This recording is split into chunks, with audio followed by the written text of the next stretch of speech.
Thank you very much for coming back to watch the second episode in this teaching. I started teaching last week on the topic how to win the heart of your mother-in-law. If you have not watched the two series already before this, where I talked about how to win the heart of your husband, and I also talked about how to win the heart of your wife. You don't want to miss those two videos.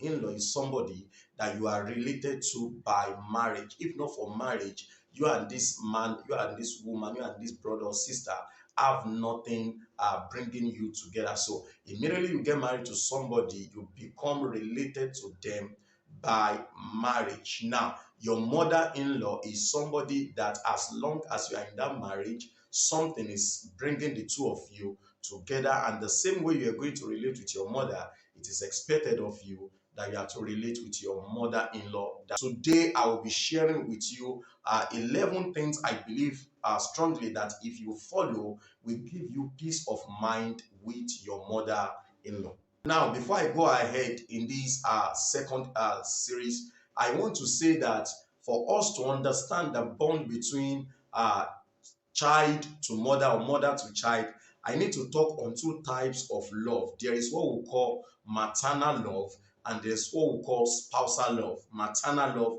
and spousal love. Now, maternal love is the love that exists between the mother to the child, be it a male or a female. Now, see, especially for mothers, it is key. It is key. Now, this maternal love is something that has been there from the period where the woman was carrying the pregnancy of this boy or this girl. You cannot compare maternal love to spousal love. Spousal love talks about the love that exists between people in a marriage relationship. So when I counsel people about mother-in-law, third-party in-laws, and they try to ask me question between my parents and my spouse, who should I love most? Who should I pay high premium on? I always tell them you are trying to bring two things together. See, the mother love, the fatherly love, and the spousal love are not the same.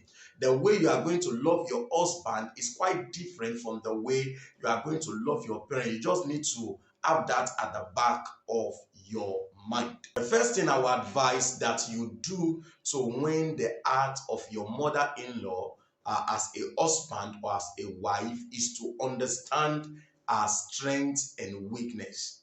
If you are going to have a blissful time with your mother-in-law as a man or as a woman, you need to know the weakness and the strength of that woman. Now, as a husband, I know the strength of my mother-in-law. I know the weakness of my mother-in-law. Your inability to know her strength and her weakness is one major reason why people are having issue with the mother-in-law. Number two, let the sleeping dog lies. Now, I've come to discover that sometimes it is the husband or the wife that goes to wake up the lion in its cave. You know, the dog is just having its nice time, the lion is just sleeping, and you just go there and you trigger the wrong emotion. I've seen cases where the man and the woman had a misunderstanding, and the wife, just to transfer aggression, took her phone and called the mother of the husband and said to the mother, "Ewa mu omo yin o." Interpretation, come and take your son. Now, there is no mother you are going to report that to that you expect to come to your house smiling. Or you call the mother of your wife and say, "Come and take the daughter you did not train." Hello, did you expect that mother to come to your house smiling, asking for a bottle of soft drinks? Hello, it will not happen. So please make sure that you do not wake up the sleeping dog. Just let it be. Just let it be. The third thing I would advise that you do is to give to her before she makes any requests. Now, as I teach about third parties, I've seen people say to me, if you give to her before the request for it, they might believe that you have so many things to part away with, so they keep coming with a request and request. But I've come to discover that it is always better to give to them before the request than for you to wait for them to come and request. And it is possible that by the time they are making the request, you are not financially buoyant to meet the need at that given period of time. Number four, give your mother-in-law attention anytime she comes visiting. This is another thing. You remember, this woman is already growing. She's not in her 30s, she's not in her 40s, she's probably in her 50s, in her 60s, 70s, 80s. Now, as they age, I'll still talk about that. People respond to aging in different ways. Are you getting me? Now, when your mother-in-law comes visiting, it is wrong for you to just leave your mother-in-law in the living room, and to make the matter worse, you now switch on the TV and you put it to Al Jazeera or CNN, and this woman is watching Al Jazeera, and maybe she does not even understand English. Are you getting it? Or you put on it and you put it there, and she's seated there with the grandchild watching cartoon. A time will come that she's tired watching cartoon, and the son is there in the bedroom gisting, and she can hear the laughter of the son and the wife. Hello, the mother will not like that. It will be to her that you don't even want her in this place. When your mother-in-law is around, can you please just make out time to be with her? You go to work from morning till night. As you come back, sit down. If it is 5-10 minutes, just discuss. Gist, mama, how was your day? Hope you are fine. Did you call people in the village? You understand? It will give her a sense of belonging, that you did not just abandon her in the guest room over there. Number 5, many of us, we leave our mother-in-law in the house. You don't take her to church, you don't take her to mosque, you go to ShopRite, and by the time you are coming back in the night, you come back with meat pie for this old woman and say, Mama, we bought meat pie for you. Now, here is a woman that, and you know, when the woman is growing, one of the things she's looking for, even before she grows up, is she needs time. A woman thrives in an environment where there is communication. So you leave her at home and the dog is just the one keeping her company, and you expect to come back home in the night and you want her to be smiling. It will not happen. So you need to be mindful of that. Give her time whenever she's is there visiting you. Number 5, don't report the son to the mother, or don't report the daughter to the mother.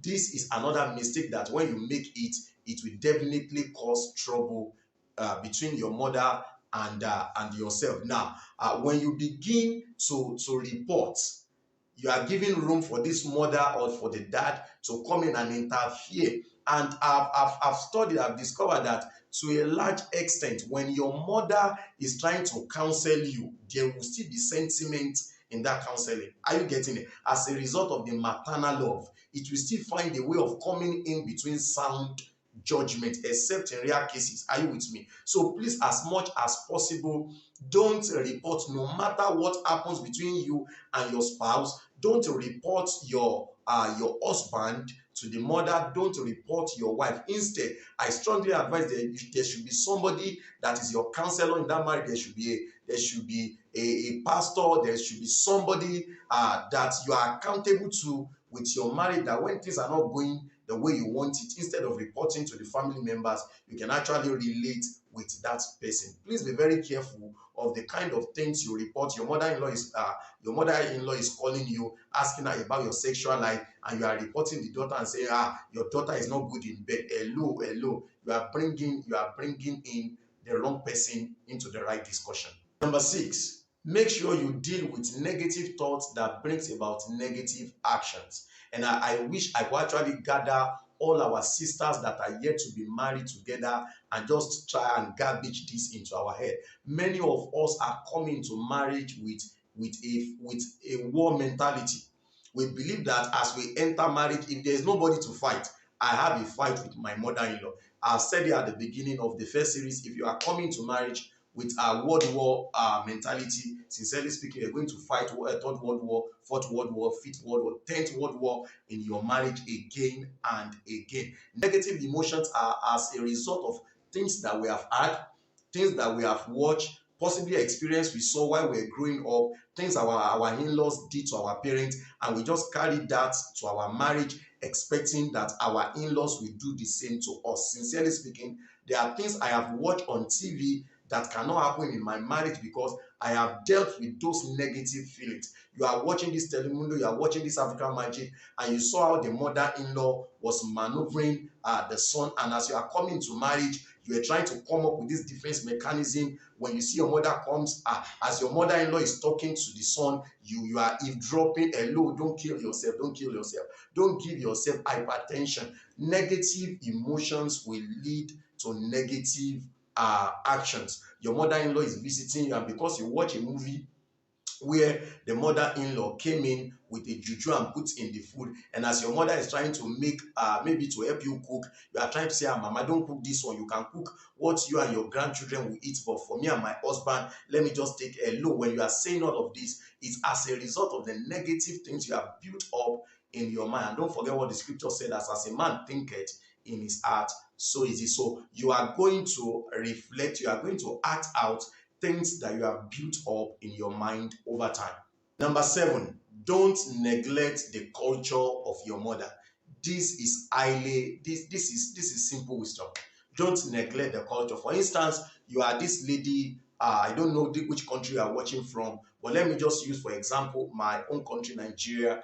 We have 3 dominant tribes: Hausa, Yoruba, Igbo. We have TV, we have the TV, we have the Ijo, we have the Shekiri. Now, imagine this guy is from the Shekiri tribe, and this lady is from the Yoruba tribe. Now, the two of you must study each other's tribe, what is obtainable from each tribe. Now, from the Yoruba tribe, when a woman is greeting or a wife is greeting in the Yoruba tribe, it's expected of you to kneel down and greet your mother-in-law. In fact, it is good that you greet your mother-in-law as you are kneeling down. You are kneeling down, you are holding her. Mother-in-law loves it, that you are kneeling down and you are touching her, hugging her. It gives her a sense of you are for us, we are together. Now, that's what I analyze now might not be obtainable in another tribe. If you do that in another tribe might see it as an insult. Are you getting it? Now, the tribe of your spouse is different from your tribe. So you need to study the tribe of your mother-in-law, be it as a man or as a woman, to know how to relate with her. Even to the issue of food, it is key. There are, even in Yoruba land where I come from, people from Ekiti, you see a woman who is Ekiti by culture, she's 80 years old, she might still be eating pounded yam. That's the truth. Now, come to somebody in Oyo State, at 80, pounded yam might not be what she wants to eat. She might prefer eating something like solid pap. We call it in Yoruba eko. You understand? She prefers drinking pap or what they call akamu in the Igbo. You understand?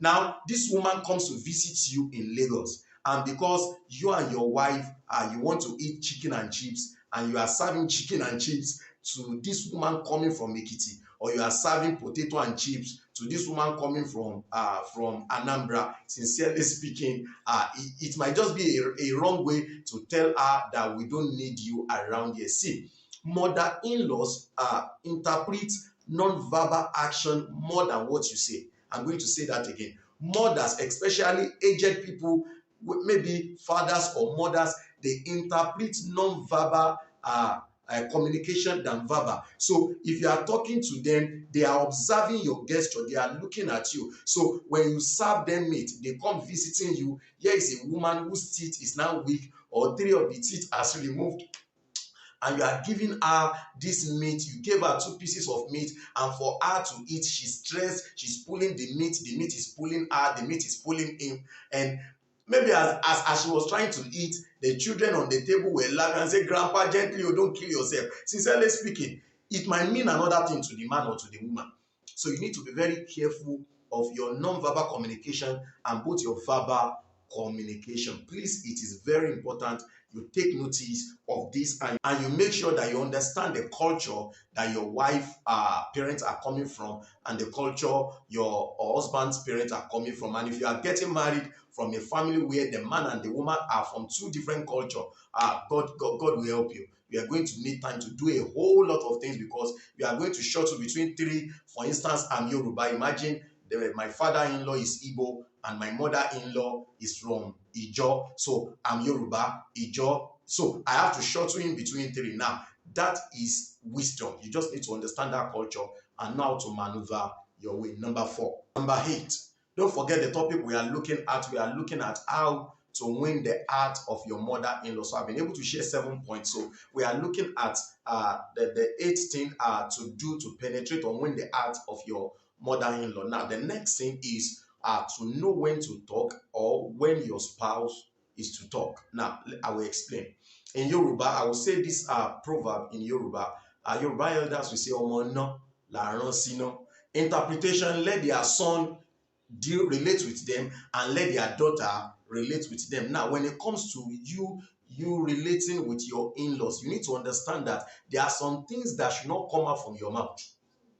There are some things that should not come out from your spouse mouth. So there are some things that you can say, and there are some things that your spouse can say. For instance now, my in-laws, my mother-in-law comes to visit us, and I discovered that maybe I don't like the way she's making some demands. I don't like, maybe let's use, she's praying and she's praying too loud and affecting everybody in the neighborhood.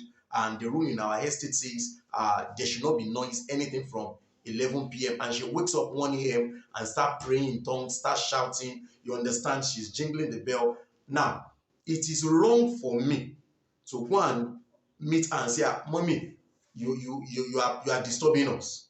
At that point, it is your spouse, the daughter or the son, that should go and meet mommy.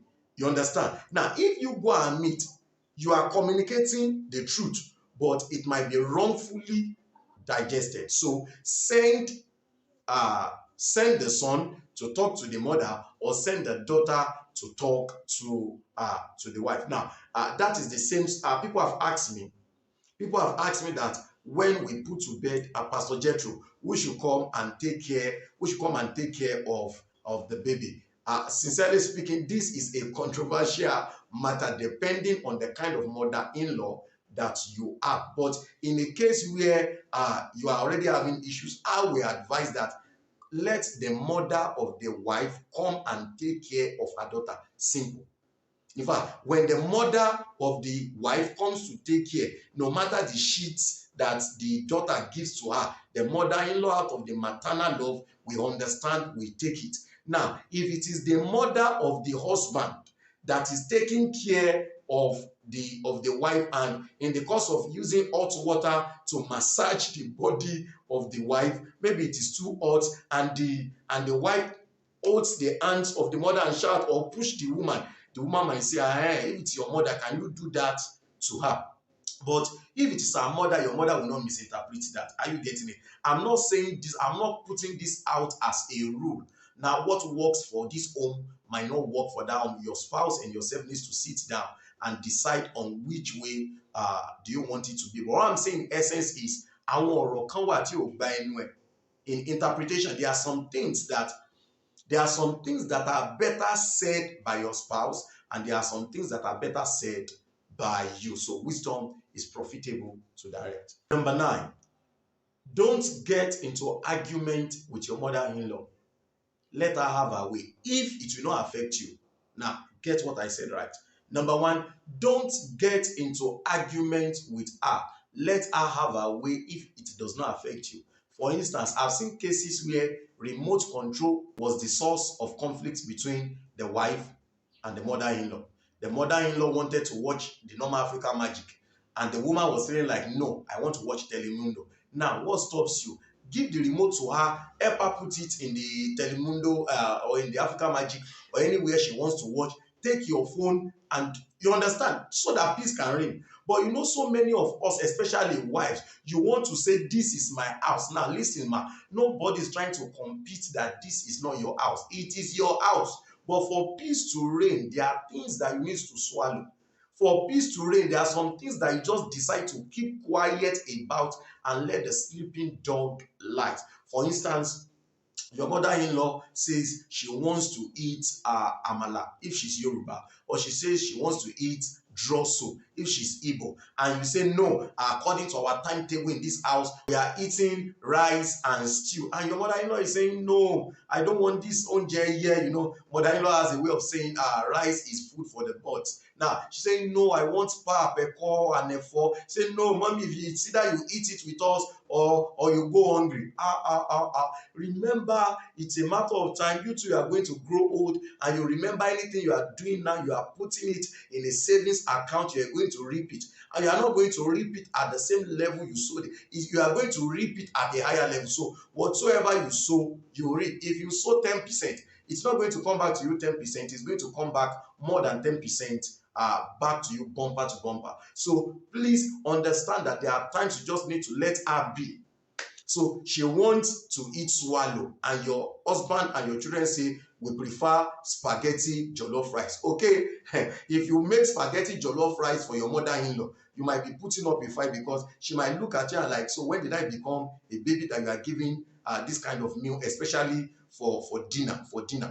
So please, you just need to understand that sometimes some things does not affect you. It might stress you. So it might mean that you do this spaghetti jollof rice for you and your husband and your children, then you need to make swallow for her. Are you getting it? So please know that some things are not outrageous. Just for peace to reign, just let it be.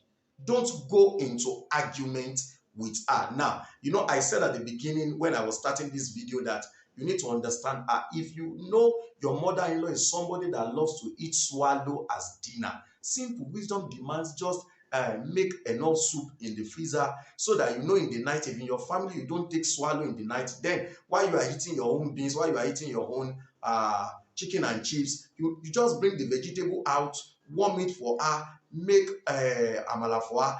In 5 minutes, everything is ready. Peace can reign, no fight in that family. But when you are trying to prove that this is my house, we know it's your house, but please, can you please temper justice with mercy? Number 10, don't try to hide our grandchildren from her.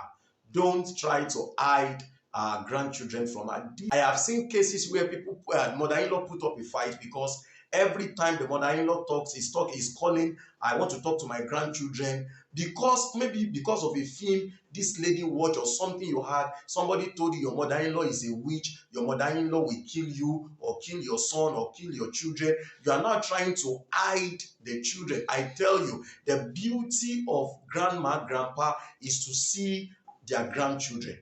Now, you got married to their son, first child, second child. Every time they want to see, they are seeing their children on Zoom, they are seeing their children on WhatsApp video call. A time will come that the woman will not be able to take it again.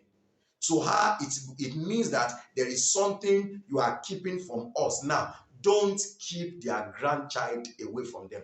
When they are visiting you, if they are telling you, this baby is sleeping with us, let the baby sleep with her. The beauty of our mothers, our fathers at that age is to see their grandchildren. They love the grandchildren coming around. So you traveled on to the village with your children, and as your mother-in-law was trying to carry the grandchild, wrap the boy or the girl around their chest, because the mother-in-law is looking dirty, you don't like the clothes she's wearing, and you're saying, mama, no, don't carry her like, mama, your hand is dirty, mama, your hand is dirty, don't put your hand in the, hello, you are coming in for a fight. This how dirty I was, that I took care of your husband and I took care of your wife, and you were able to get married.